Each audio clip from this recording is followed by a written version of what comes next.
राधे महाराज जी जैसे आप बोलते हैं कि हमको सबको जीवन का उद्देश्य भगवत प्राप्ति मानना चाहिए, तो महाराज जी ऐसा क्या करें कि इसी वर्ष में हमें भगवत प्राप्ति हो जाए? इसी वर्ष में क्या, इसी जन्म में हो जाए तो बहुत कृपा की बात है। देखो, भगवत प्राप्ति एक सेकंड में भी हो सकती है, भगवत प्राप्ति हजारों जन्म में भी नहीं हो सकती। दोनों बातें समझना। भजन करते करते वो एक सेकंड आ जाए, एक बार जिन नाम ली हित सो होए अति दीन, ताको संग न छाणही ध्रुव अपनो कर लीन। एक बार दैन्य होकर प्रेम से आर्त भाव से भगवान को पुकारा, उसी से भगवत प्राप्ति हो जाएगी। और बहुत बहिर्मुख होकर संसार के भोगों में रत तो अनेकों जन्म लग सकते हैं। तो हमें चाहिए कि भगवत प्राप्ति का लक्ष्य बनाकर निरंतर भजन करने में रति करना। भगवान मिले ना मिले, लेकिन उनके लिए तड़पना, उनके लिए रोना, उनके लिए निरंतर सुमिरन करना, जीवन को अर्पित करना। इतना तो दे दे, इतना तो मेरे जीवन में हो कि मैं निरंतर नाम जप करूं, भगवान के लिए रोऊं, भगवान के लिए तड़पूं। अगर इतना आ गया तो ये भगवत प्राप्ति का स्वरूप आ गया।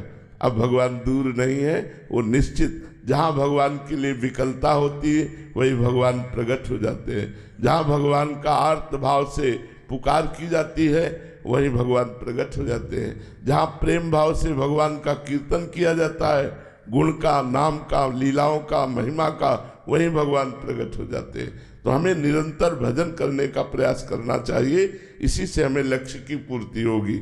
निरंतर भजन का मतलब माला लेकर बैठे रहना नहीं, अपने कर्तव्य का पालन करते हुए भजन करना।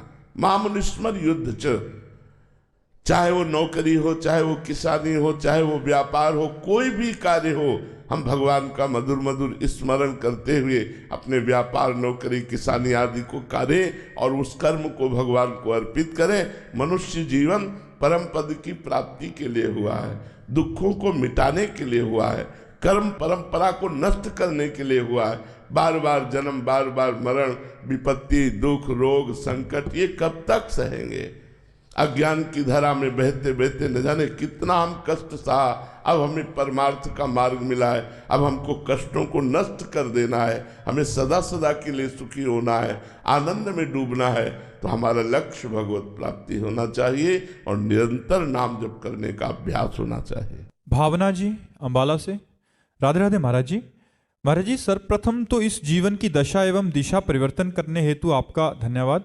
महाराज जी, पूज्य भाई जी की वाणी अनुसार शरणागति की पुष्टता हेतु 3 बातें बताई गई। पहला नाम जप, दूसरा आहार शुद्धि एवं अल्पाहारी रहना, तीसरा हर प्राणी में भगवत भाव करना। महाराज जी, आप जी की कृपा से आहार शुद्धि तो हुआ है, यथासंभव नाम जप करने का भी प्रयास रहते हैं, पर तीसरी बात जो भगवत दर्शन या भाव करना, ये बहुत कठिन जान पड़ता है महाराज। नहीं, अभ्यास कीजिए, ये कोई कठिन नहीं है।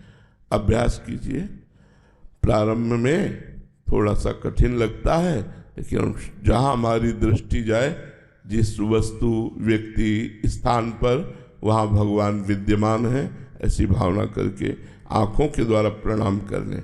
जहाँ भी हमारी दृष्टि जाए, जहाँ भी दृष्टि जाए, सब में मेरे भगवान विराजमान है, ऐसी हम भावना करें। साधक पहले भावना करता है और सिद्ध को वही अनुभव में आता है। सिद्ध को मनुष्य, जड़ चैतन्य, स्त्री पुरुष नहीं नजर आते, केवल भगवान नजर आते। जैसे सिद्ध गोपीजन कह रहे, जित देखूं तित श्याम मई है। मेरी जिधर दृष्टि जाती श्याम ही श्याम दिखाई देते हैं। सिद्ध ब्रह्म ऋषि सर्वम खलविदम ब्रह्म ने नानास्ति किंचन, सब ब्रह्म स्वरूप है। सिद्ध युगल सरकार के उपासक, चिद चिद लक्षणम सर्वम राधा कृष्णमयम जगत, चेतन अचेतन सारा जगत राधा कृष्णमय है। पर ब्रह्म परमात्मा भगवान सिया राम की उपासना करने वाले, सिया राम में सब जग जानी, करो प्रणाम जोरी जुग पानी। वही परम तत्व सर्वत्र विद्यमान है, उसमें हमें भावना केवल करनी है। वो है, उसका कभी अभाव नहीं है, इसलिए हमारा अभ्यास पुष्ट हो जाएगा, क्योंकि वो है। हर कण, हर क्षण, हर जगह, सर्वत्र उसी की सत्ता है।